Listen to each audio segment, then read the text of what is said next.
Rick, it's a real privilege to be able to talk to you here. Let's start from the beginning. I want to understand when it was that you found out something was wrong, and then a little bit of what the diagnosis was of it, and then a little bit of what they said was the prognosis of it. If you could just briefly tell us, that'd be great. Sure.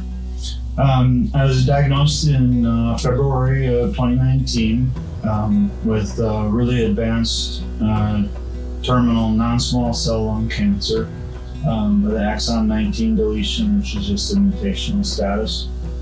I'd had severe cough for 3 or 4 years leading up to that, persistent cough that just wouldn't go away. And went in for just a basic X-ray and CT, and that's when they found the mass. And first visit, we were given basically 5 months to live. The first oncologist we talked to told us to go home and get our affairs in order, and we had about 5 months to live. So that was in 2019. So, wow. Yeah. Where did you initially start receiving treatment? You know, where did you originally go, and then what type of solutions were you presented with? Okay. Like so many people, we started out in a large university-backed teaching hospital, one of the big fancy ones with all the glass and the big fancy buildings. We started out, we did a lot of imaging, a little bit of lab testing. I had a large metastatic lesion in my spinal, L1 vertebrae in my spine that had to be removed. So we did a spine surgery to reconstruct the spine. And then a short course of targeted radiation on that spinal area. And then really the only other conventional treatment was a targeted therapy with EGFR TKI. That was really all the conventional world had to offer. And just out of curiosity, how did you went to the conventional just because that was what you thought was the best way to go? Did you have some friends that directed you, or you just knew where to go with that? We were really naive. At first, just like most people, we didn't know any better. You go to that first doctor and you start talking to them, and you're just led down that path. I did have a couple of close friends that came over and talked to me and kind of clued me in that there's more out there. And we started doing some research, a lot of reading, networking with a lot of other patients, other organizations, just to learn as much as we could. So friends helped you a little bit with that. And when during the time with the conventional, with the protocols and what to do, did you say, well, then maybe there could be something else, winning that process? It was through friends and then through your own research, or? It was fairly early on. It was, wife is sitting back here. When did you say it was? But it was like already in May or June. Yeah, I was going to say it was just a couple of months that we thought, hey, maybe we should look at other things. Yeah. Okay. And in that first year, what lines of therapy were you interested in finding or researching or coming to a conclusion on? The first couple of things that we're most excited about were the ketogenic diet, lowering the GKI, bringing your glucose down and ketones up, using beta-hydroxybutyrate esters, BHB esters like ketonate esters. Also a lot of supplements, a lot of vitamins, nutrients, plant extracts, things like that. Okay. So when you were under conventional care and then you had some of these other options, did you keep the conventional care going? And then, how did you do that? I guess a little bit. How, if you did that, and then how was that received by the both the conventional? Yeah, a lot of people ask that question because they think it has to be an either or, and that's absolutely not the case. We always bring these things alongside each other to help each other because there's a lot of synergies. Mm-hmm. So the conventional things that we do work better when we bring on these other adjunctive things. side effects are lessened, things just work better. So yeah, we brought these other things in and did them alongside conventional care. Okay. And we got zero support from the conventional world. Okay. So in fact, we were humiliated and bullied and just brutalized by a lot of conventional doctors. Do you feel like most people that would do that would kind of give up with that then? Or you'd be put in a spot where you kind of give up with the supplemental care and you just go to the conventional? So a lot of people do, especially when they're bullied. Yeah. And they're literally bullied. Yeah. These are newly diagnosed patients who are making life-altering decisions, and then they're bullied by these oncologists, and it's just a horrible thing. Yeah. Yeah. So, are these other therapies, are they readily available, or are they covered by insurance? Is it pretty much that most people go the conventional way because that's just the easier route? What have you found out? It seems like you're kind of a pathfinder, to find something, have a tenacity to that, which is good, but how does that practically work? It's definitely easier to find conventional care because all your major hospitals, all the major insurance policies, Medicare, everything, that's all they'll support is conventional care, chemotherapy, radiation, and surgery. These other therapies are available. You can find them. Every state is a little different. We found, unfortunately, we live in Wisconsin, and there really isn't a lot of holistic and integrated doctors here. So we've had to do a lot of traveling. We've had to fly all over the country. But there is some people around, and you can find them. But no, nothing is covered by insurance. So for some people, it'd be prohibitive as far as how to travel, but the good part would be maybe some people are closer to things than they realize. And so you just each one has to individualize kind of doing it. Yeah, every state is different. Yeah. Yeah. Okay. So how has your disease progressed with these kind of conventional and supplemental things? How has that progressed over the years, and where is it at right now? Just to back up a little bit, so we were diagnosed in about February of 2019. About a year in, when we were in about January of 2020, we were responding really well. The lung tumors were shrinking, the spine tumors completely resolved, the lymph nodes were resolved, but I had some metastatic lesions in the brain. And those had started to possibly look like they were progressing, started to grow. So it's kind of a suspected progression, which isn't all that unusual on a TKI.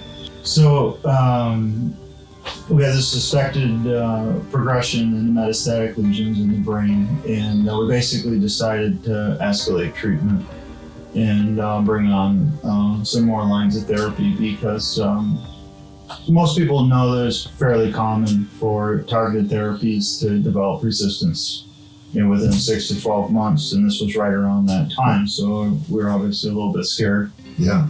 And decided to bring on a bunch more supportive and adjunctive things. Yeah, I could see where if you're just isolating on something, if that's it, but in the more holistic, you have both the come at it before, deal with it afterwards, deal with it in context, and that's a larger aspect of how to handle the thing. So after you had gone through those things, what was your expectation of what was the next step, or what's to happen? I think the best thing would probably be to go through this list of things that we added next in 2020. And these seem to be a game changer for us. So we were already on a ketogenic diet. We added basically a rotational ketogenic diet where we weren't on it all the time. We're coming off of it sometimes. We added intermittent fasting, multi-day water fasts, including prolonged fasts. I know Walter Longo, I think, is on this series too. Hats off to him. His work is fantastic. Helped me a lot. We addressed other things like in overall health and wellness too. Things like sleep quality and quantity. We addressed stress, emotional traumas that I had, mental health challenges. We improved exercise, doing daily exercise, which is an important thing. We added hyperbaric oxygen dives timed with high-dose IVC. We added more beta hydroxybutyrate ester supplementation with ketonate, particularly right before and after hyperbaric dives. That was a big thing. We also added IV infusions of things like curcumin, resveratrol, quercetin, glutathione, a number of off-label medications, things like metformin, LDN, fenbendazole, doxycycline, statin. We also reconnected with faith and brought the amazing healing power of the Lord into our team, and that was one of the absolutely most wonderful things. Yeah. It should never be underestimated. Wow. A lot of detox work. Had a lot of heavy metals in me, mercury, aluminum, parasites, fungal toxins, Lyme's disease. All these things had to be cleared up. Yeah. A lot of lab biomarkers. We did a lot of testing, things like inflammation, insulin resistance, immune system function, and then worked on correcting all those, like thyroid function or hormone function. We added a high-dose, professionally administered cannabinoid regimen with a high dose of THC, sublingual oils, and CBD and cannabidiol also. That was a big thing. Also, a long list of supplements of all different vitamins, from vitamin C, D, and E to CoQ10, plant extracts like curcumin, green tea, boswellia. The list just goes on and on. But all those things work together, and they all help each other accomplish a goal. Yeah. So I got a question I'll ask later just about how you decide I imagine there was many other options, but you limited that's a lot. That's a big list. But you limited that because there was other things. And then to try to simplify it, is there like one thing? But before I ask that, is this list, has it worked pretty well for you, what you just listed, that multiple approach? We think so. Because what basically happened is it addressed all areas of health and wellness. And instead of focusing on just one genetic mutation, this is fixing all biological systems in the person that was wrong. Because I was really messed up. I was a really, really sick man. Yeah. And all that stuff had to be fixed. Yeah. Wow. So can you just boil it down to this one thing? No, that's what everybody asks me. What is the one thing? Because I don't want to take all those pills. Yeah. The sad thing is no. I really believe that you need to hit everything. Can you camera zoom into these two pictures in the back? What I like to tell people is, instead of looking for just one thing, this is a picture of Fat Sad Rick before diagnosis, weighed over 300 pounds, really, really sick, high insulin resistance, really overweight, really unhappy. All the things that you have to do to change a person from that person to somebody who's happy and healthy and everything works, and those are the things that have to change, and you can't do it with one thing. Yeah. There's not one silver bullet. It's a multi. But you learned of these different things, kind of tackled. Was there a priority of one thing over another? You know what I mean? You mentioned all these is a priority, and even that I don't need to know, I guess. But from your experience, did you kind of just say, I'm going to tackle one at a time? They came up at different times? How did that? Kind of rolled into them all at once, but there were definitely priorities. Like there was a point where like my inflammation was really, really high, and one of the doctors I was working with said, okay, we're going to work really, really hard on getting inflammation down, or different biomarkers that were really high, and we'd focus on one at a time that way. Sure. So Rick, when you've gone through all this and learned all this, what's the single advice you give to others that have been in a similar situation of yours or starting in that process? What advice would you give them? The caregivers, the families that are around them, the whole environment of this, as you've gone through it, what do you say to them? What are some things you'd say to them? There is no one single thing, but there's a few things that I'd really like to share with any newly diagnosed patient, caregiver, or family member out there. It's a list of 6 things. The first thing is you always have time. These advanced cancers like we have take years, in fact decades, to develop. Far too often, that first conventional medical oncologist you talk to will put fear in you and scare you and put a sense of urgency. It's, we have to start treatment on Monday, we gotta get you in and start chemo right away. There's very, very rare occasions where you need to do that. Nearly all the time, you have time to ask questions, to do research, to read, ask other people what they're doing, get a second opinion, get a third opinion, get a fourth opinion. Don't stop asking questions until you're satisfied with what's going on. Wow, Rick, I was just thinking you showed the picture of sad, fat Rick. That took a while to get to 300 pounds. It wasn't overnight. Right. I had to work hard at that. Getting to the happy Rick, it's going to take some time. And so, it's great advice. But it took 35 years to get unhealthy, so it's not going to happen overnight. It's good. The second thing is, most of the people that I've run into, and I've met a lot of long-term survivors, nearly all of them have the best outcomes when they combine the very best of conventional care with the very best of integrative and holistic care.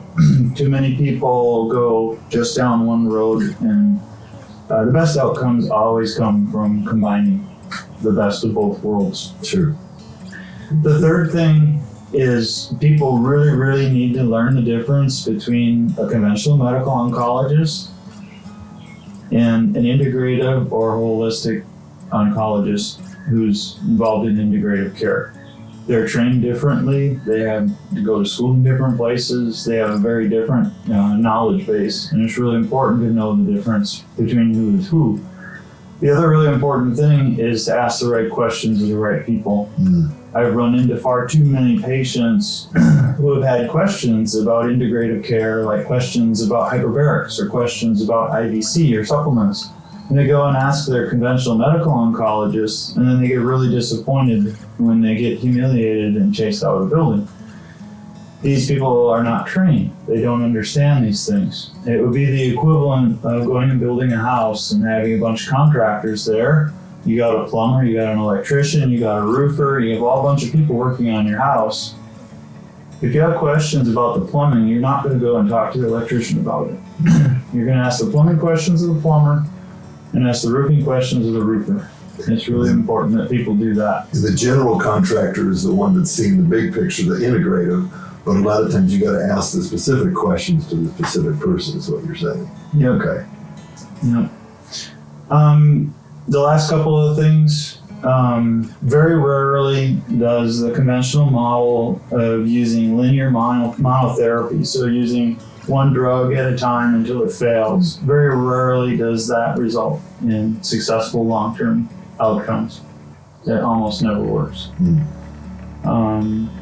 And I encourage people to reach out to and find long-term survivors like you're watching on this show right now. Reach out to people like me and find out what they did, what combinations of things brought them good outcomes, because that's where your answers are. Yeah. Talk to people, and we're willing to help and talk and share.